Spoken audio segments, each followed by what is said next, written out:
예배 전에 로비에서 찬양대 분들이 지나가실 때 평소보다 인원이 많아서 그런지 이런 느낌을 받았습니다.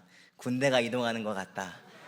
그런데 찬양의 가사도 넉넉히 이긴다 이렇게 고백하게 되어서 참 연결이 되고 감사한 고백으로 듣게 되었던 것 같습니다.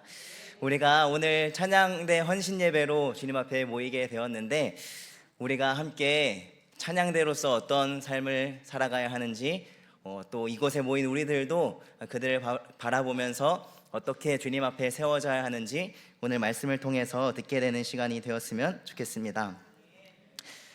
특히나 우리 교회는 많은 분들이 훌륭한 목소리로 하나님을 찬양하기도 하시고, 또 권사님들과 이야기들을 하다 보면 너무 좋은 지휘자분들이 우리 교회에 오셨다, 그분들이 너무 잘 훈련시켜 주시고 너무 연습을 잘 인도해 주셔서 우리 찬양대가 자랑스러운 찬양대가 되었다, 이런 권사님들의 말들을 들을 때가 많이 있습니다.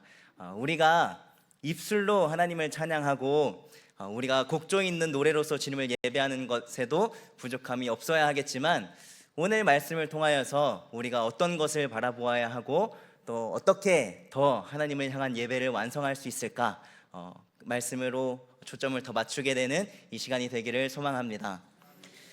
아마 다들 삶의 예배라는 말을 들어보셨을 거라 생각합니다. 어느 순간부터 유행하기 시작하더니 이제는 보편적으로 사용하는 단어가 되어버린 이 용어가 삶의 예배라는 단어입니다. 저는 무엇이든지 조금 더 진지하게 생각해 보기도 하고, 또 목회적인 관점으로 바라보려고 하는 그런 습관을 가지고 있다라고 할 수 있을 것 같은데요. 그런 습관을 가지고 있다 보니까 이 삶의 예배가 유행을 할 때에도 한편으로는 기쁜 마음, 또 한편으로는 좀 염려되는 마음, 이렇게 두 가지 마음이 있었습니다.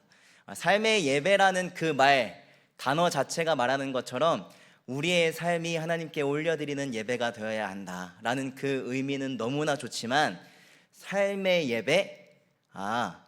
예배를 안 드리고 삶에서도 그냥 하나님을 예배드리면 되는구나, 이런 식으로 공예배에 대해서 중요하지 않게 생각하거나 우리가 함께 모여서 주님 앞에 나아가는 것을 소홀히 하게 되는 표현이 삶의 예배는 아닐까, 이런 걱정을 하게 되기도 했습니다. 그래서 제가 좋아하는 표현이 이 개혁주의 신학의 가르침을 잘 담고 있는 이 표현인데요, 오늘 설교의 제목이기도 합니다. 기도로서의 노동이다 라고 하는 그런 표현을 제가 아주 좋아하는 표현입니다. 그런데 여기에도 약간의 부작용이 있습니다. 말이 조금 어렵습니다. 기도로서의 노동이라고 하면 잘 와닿지 않기도 하고, 또 이게 순서를 바꾸면 뭔가 이상해집니다. 노동으로서의 기도 하면 기도가 일이 돼버리는, 기도가 우리의 삶에 뭔가 무게로 짓눌리는 그런 기도가 되고, 하나님 앞에 내가 일을 해야만 하나님이 기뻐하시나, 이렇게 되어버리기 때문에 노동으로서의 기도, 이렇게 되면 뭔가 무겁다, 이렇게 받아들이게 됩니다. 그러나 우리가 오늘 말씀을 통해서 순서를 바로 알고 기도로서의 노동이라는 게 있구나, 기도로서의 하나님께 올려드리는 그런 것이 우리에게 주어져야 할 태도구나, 이런 말씀을 오늘 성경의 말씀을 통하여서 배울 수 있게 되기를 소망합니다. 오늘 말씀은 명령형 문장으로 이렇게 시작되고 있습니다. 그리스도의 평강이 너희 가운데 있게 하라, 이렇게 그리스도께서 너희를 평화롭게 하시는 분이시다, 이런 말씀으로 시작이 됩니다.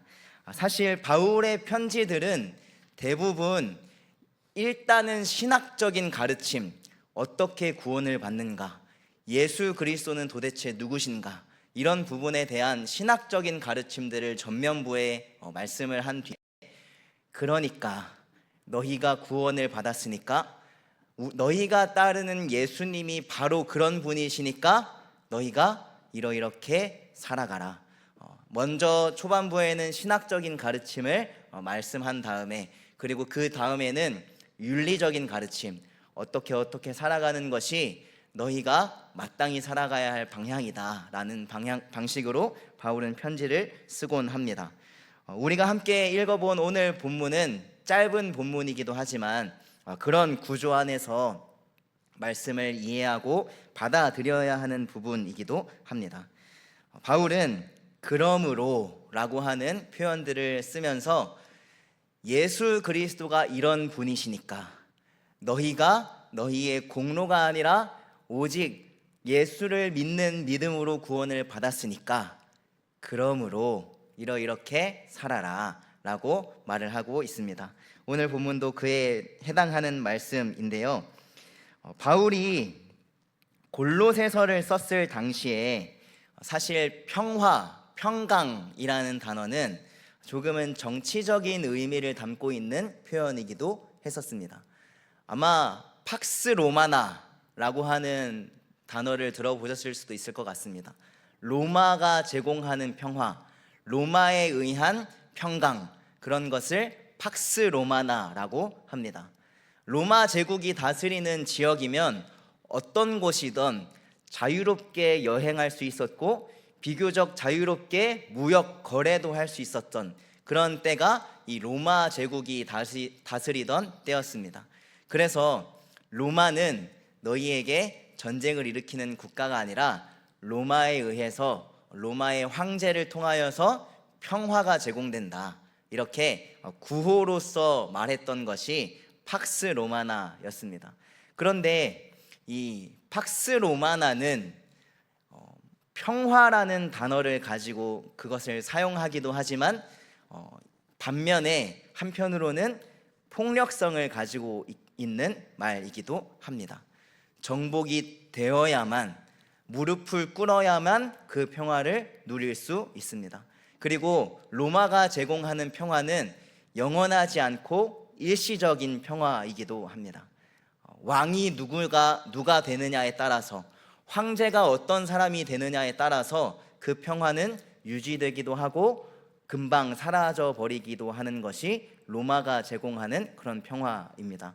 그런데 오늘 본문에서 바울은 그리스도가 주는 평강을 너희가 가져라, 이렇게 말씀을 해 주시고 계십니다. 그리스도께서 주시는 평강은 어떤 평강입니까?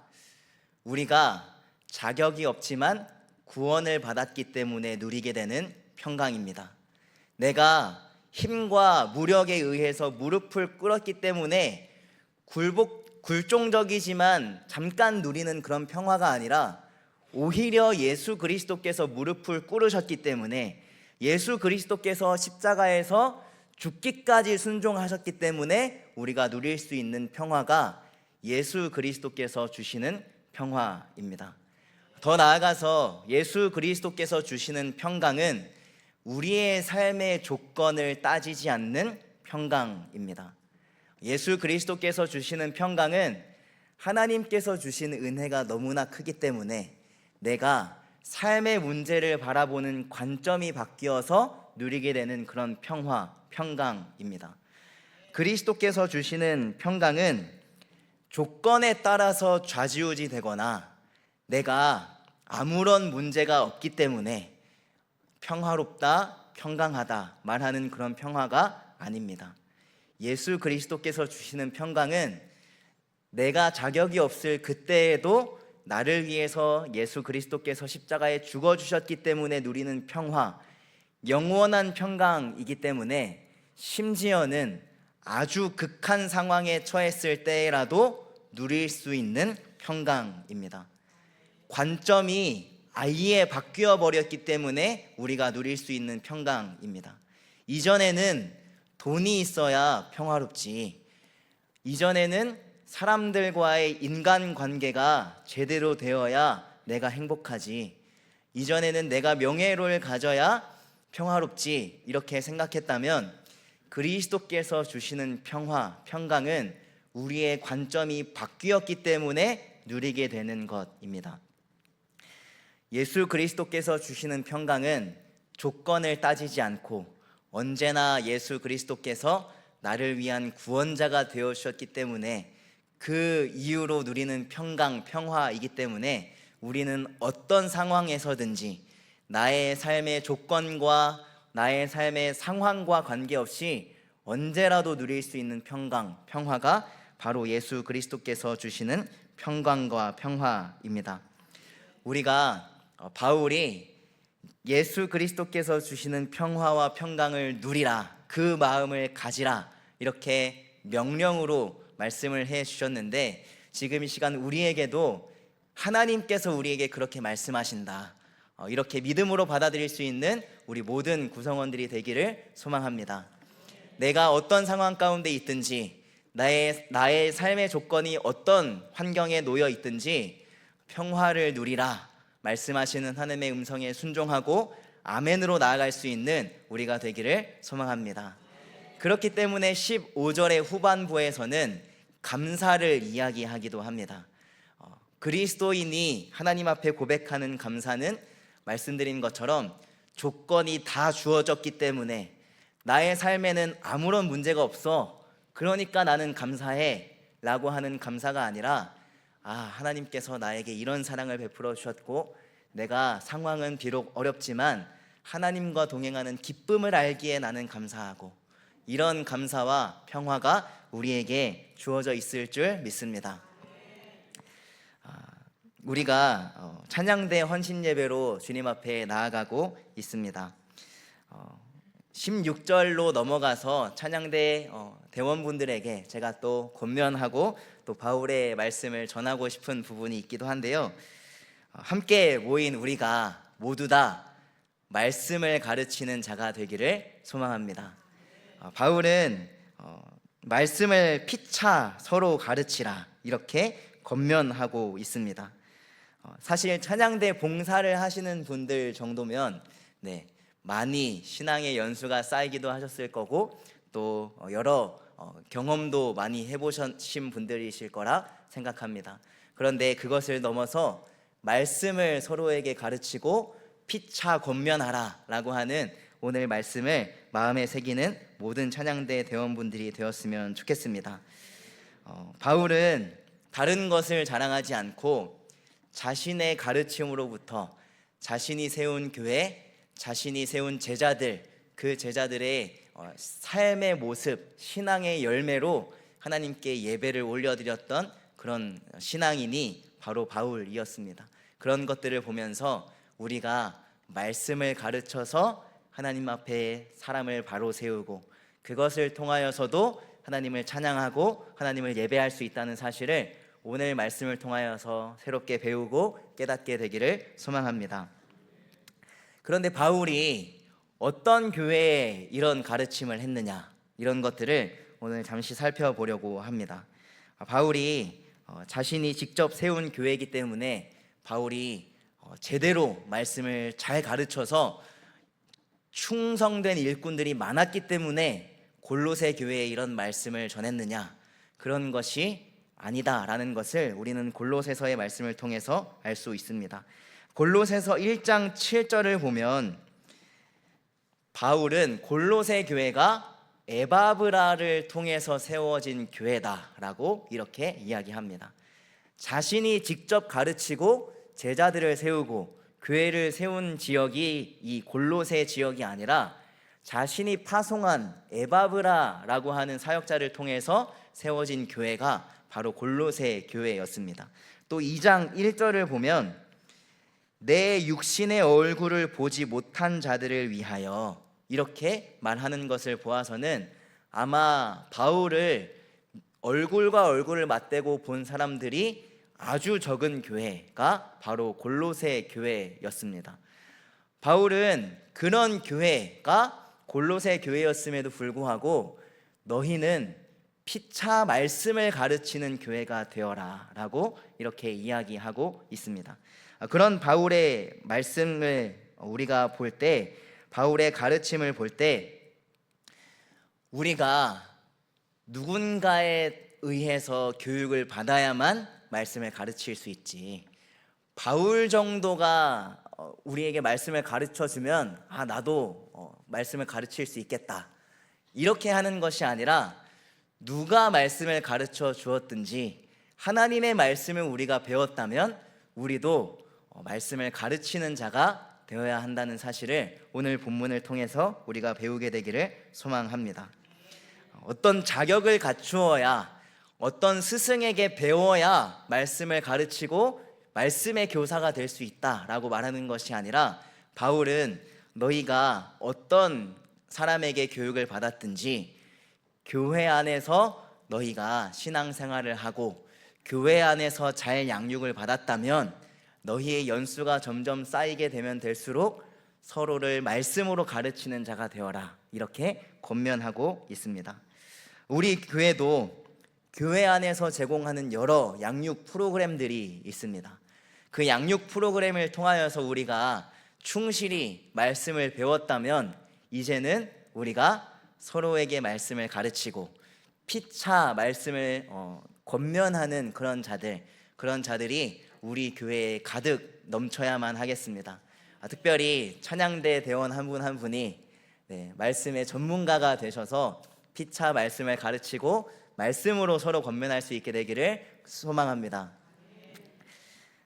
이렇게 바울은 계속해서 자신이 세우지 않은 교회임에도 불구하고 그 교회에 너희는 그리스도의 평강을 가져라, 그리고 감사하는 자가 되어라, 그리고 말씀으로 서로 권면하고 하나님을 찬양하는 자들이 되어라, 이렇게 이야기하고 있습니다. 특별히 이 자리에 모인 찬양대 분들이 항상 그래왔던 것처럼 신령한 노래와 찬미들로 하나님을 예배해라, 이렇게 이야기하고 있습니다. 그러면서 다음으로 17절의 말씀을 바울이 계속해서 이야기하고 있는데요. 17절의 말씀은 우리가 한번 읽어보았으면 좋겠습니다. 함께 읽어볼까요? 시작. 또 무엇을 하든지 말에나 일에나 다 주 예수의 이름으로 하고 그를 힘입어 하나님 아버지께 감사하라. 아멘. 무엇을 하든지 그리스도의 이름으로 하고, 이렇게 바울은 이야기하고 있습니다. 이것이 바로 기도로서의 노동을 잘 표현해주는 그런 성경 구절이라고 할 수 있겠는데요. 종교개혁 이후에 우리는 개혁주의 신학 그 안에서 교회를 세우고 또 그 전통 아래 우리가 계속 생활하고 있습니다. 그 안에서는 카톨릭과는 다르게 직업의 귀천을 나누지 않습니다. 사실 이전의 카톨릭에서는 성직자들만 성경을 볼 수 있는 특권을 가지기도 했고, 성직자들이 되어야만 말씀을 가르칠 수 있다라고 성직자들만 뭔가 하나님의 일을 하는 귀한 직업으로 여기는 그런 정신이 카톨릭에는 존재했었습니다. 돈을 벌기 위해 직업 생활을 한다고, 돈을 벌기 위해서 노동을 한다고 라고 하는 건 하나님의 영광을 위해서 하는 것이 아니라 자신의 영광을 위해서 하는 것처럼 여겨지는 그런 가르침들이 카톨릭의 가르침들이었습니다. 그런데 종교개혁 이후에는 만인 제사장설이라는 말씀을 들어보셨을 겁니다. 그런 것처럼 하나님을 섬기는 목회자든 선교자든 아니면 음식점을 하는 사람이든 푸줏간에서 일하는 사람이든 어떤 일을 하든지 다 하나님께 제사장으로 부르심을 받았다라고 하는 가르침으로 직업의 귀천을 나누지 않고 그 사람이 가진 직업이 합법적인 테두리 안에 있다면 그것이 다 하나님 앞에 영광을 올려드릴 수 있는 직업이다라는 그런 가르침으로 종교개혁 이후에는 변화되었습니다. 이런 것들은 단순하게 노동을 장려한다라는 것을 넘어서 우리의 삶의 모든 순간이 하나님을 향한 예배가 될 수 있고, 우리가 하는 모든 행동들이 주님을 향한 기도, 찬양이 될 수 있다라는 그런 정신을 담고 있습니다.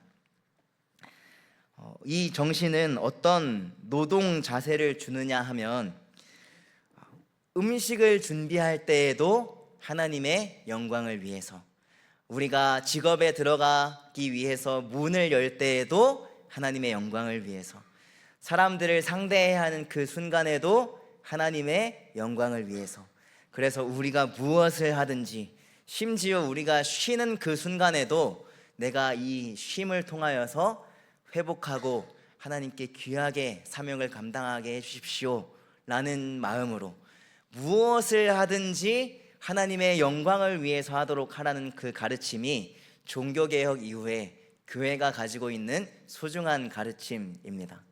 그런 것이 오늘 우리가 배우길 원하는 이 기도로서의 노동, 그 단어가 의미하는 바입니다. 그래서 우리가 어떤 곳에 있든지 무엇을 하든지 우리의 삶의 모든 순간이 하나님의 영광을 위해 올려드리는 삶이 되기를 소망합니다. 우리가 이렇게 기도로서의 노동, 기도로서의 삶 개념을 이해하게 된다면 이 데살로니가 전서의 말씀을 조금은 가볍게 받아들일 수 있게 되기도 합니다. 데살로니가 전서 5장 16절에서 18절까지의 말씀을 잠시 한번 또 같이 읽어보겠습니다. 시작. 항상 기뻐하라. 쉬지 말고 기도하라. 범사에 감사하라. 이것이 그리스도 예수 안에서 너희를 향하신 하나님의 뜻이니라. 아멘. 여러분, 쉬지 말고 기도하고 계신가요? 24시간 연속으로 기도하고 계시는 분들이 계신가요? 아무도 그런 분들은 물리적으로 없을 겁니다. 그런데 하나님은 왜 쉬지 말고 기도하라 이런 말씀, 이런 성경 구절을 성경에 포함시켜 두셔서 우리에게 부담을 가지게 하실까? 불가능한 가르침들을 말씀하시면서 우리에게 죄책감을 느끼기를 원하시는 걸까? 이런 생각을 하실 수도 있을 것 같습니다. 그런데 우리가 이제 기도로서의 노동, 그 개념을 알게 된 이후에는 하나님께서 24시간 무릎을 꿇고 기도하라 그 가르침이 아니라, 그 말씀이 아니라 내가 무엇을 하든지 하나님께 올려드리는 그 기도가 될 수 있도록 우리의 삶을 가꾸어 가라, 이런 가르침이구나 라는 것을 우리가 이해하게 된다면 조금은 우리의 마음이 놓이게 될 겁니다. 그렇다고 아까 제가 삶의 예배를 이야기한 것처럼 공적인 예배를 무시하면 안 된다 라고 했듯이 우리가 시간을 정해놓고 하는 기도를 소홀히 하면 안 되겠지만 불가능한 명령을 우리에게 하셔서 우리에게 마음의 짐을 갖게 하시는 말씀이 이 말씀이 아니다라는 것을 이해하고 우리가 어떤 것을 하든지 하나님께 올려드리는 기도로서 행동하고 삶을 살아가는 그 자세를 가질 때 하나님은 그것을 기도로 받아주시는구나, 이것을 우리가 이해하고 나아갈 수 있었으면 좋겠습니다. 사실 오늘 17절의 말씀은 굉장히 포괄적인 말씀입니다.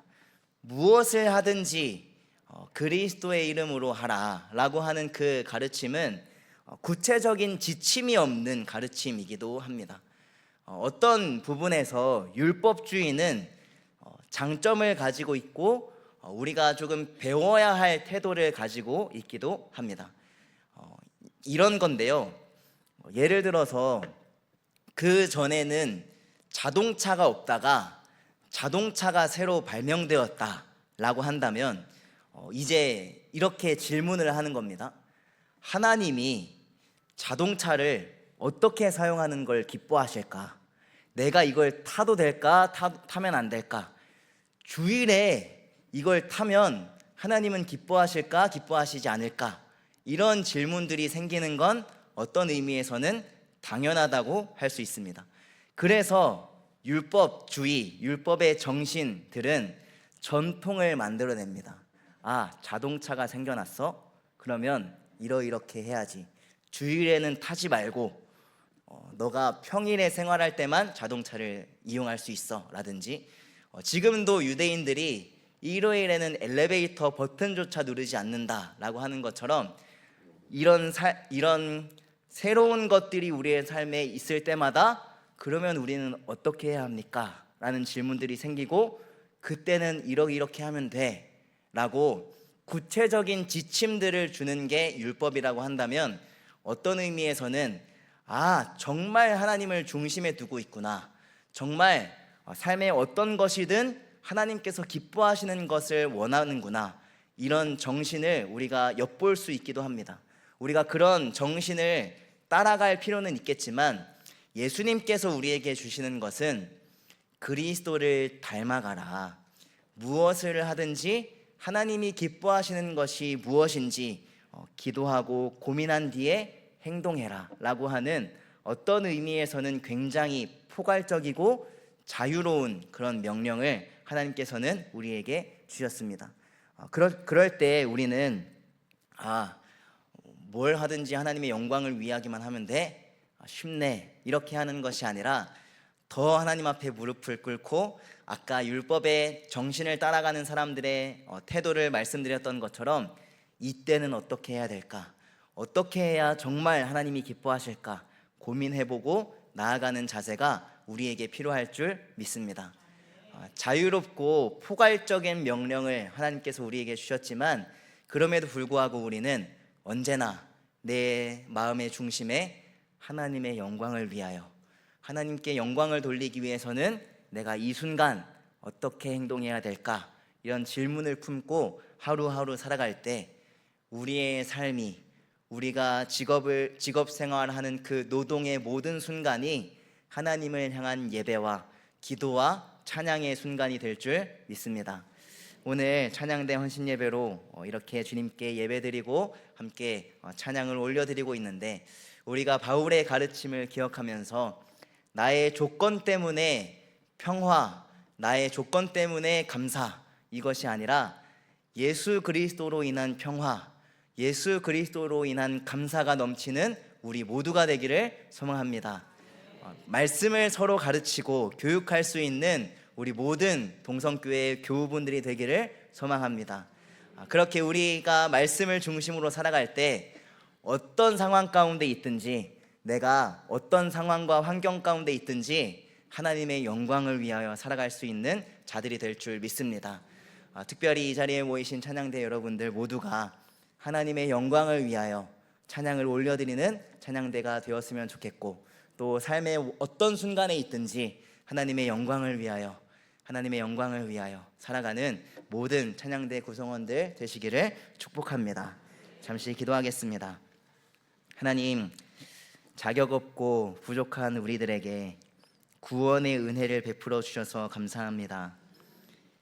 내가 무릎을 꿇어야 누릴 수 있는, 약간의 굴욕을 경험해야 느낄 수 있는 그런 평화가 아니라 예수 그리스도께서 친히 우리를 위해 십자가에 달려 죽으셨기 때문에 누릴 수 있는, 나의 공로를 힘입은 평화가 아니라 예수 그리스도로 인한 평화를 우리에게 허락하여 주셔서 감사합니다. 우리가 어떤 상황 가운데 있든지 나의 삶의 조건을 따지지 않고 언제나 주님의 평강 가운데 거할 수 있는 주님의 자녀들이 될 수 있도록 주님 인도하여 주시옵소서. 하나님, 누구에게 배웠느냐, 어떤 자격을 갖추었느냐, 그것에 따라서 말씀을 가르치는 자가 아니라 하나님을 사랑하기 때문에, 하나님의 말씀이 우리의 삶의 중심에 있기 때문에 어디서든지 서로 말씀을 전하고 가르치는 자들이 되기를 소망합니다. 하나님, 찬양을 하고 입술의 고백으로 주님께 올려드리는 것, 그것을 넘어서 말씀으로 주님 앞에 나아가고 말씀을 전하는 자들이 될 수 있도록 인도하여 주시옵소서. 하나님, 우리가 무엇을 하든지 하나님의 영광을 위해 우리의 삶을 주님께 올려드리기를 소망합니다. 우리의 삶의 모든 순간순간 하나님께서 우리와 함께하여 주셔서 주님께서 기뻐하시는 삶을 살아갈 수 있는 우리가 될 수 있도록 주님 인도하여 주시옵소서. 하나님, 이곳에서 주님 앞에 예배드리고 또 머리를 숙인 주님의 모든 백성들, 특히 연합찬양대 모든 구성원들에게 주님께서 함께하여 주셔서 아름다운 목소리로 주님을 찬양하는 그 기쁨을 계속 누릴 수 있는 자들 될 수 있도록 인도하여 주시고, 승리를 향한, 승리를 이미 가진 군대로서 주님께 귀하게 쓰임받는, 주님의 승리를 선포하는 주님의 자녀들 될 수 있도록 인도하여 주시옵소서. 모든 영광을 주님께 올려드립니다. 예수님의 이름으로 기도드립니다.